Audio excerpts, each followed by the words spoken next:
Ayan guys, nakasit up na tayo for tomorrow. Ayan, prepare na kami guys. Dito kami nagsit up sa dati namin sinitapan. Kasi malapit na dun sa aming bubuhusan guys. Ayan o. Ayan. Ayan yung tubo natin o.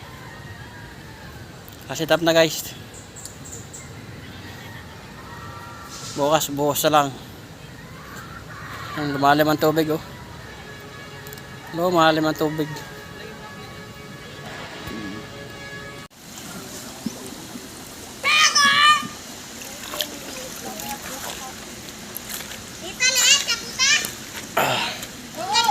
Ayan na guys, oh. Ayan, binubuhusan natin. Hindi malapad-lapad na rin. Malapit na tayo sa katotohanan.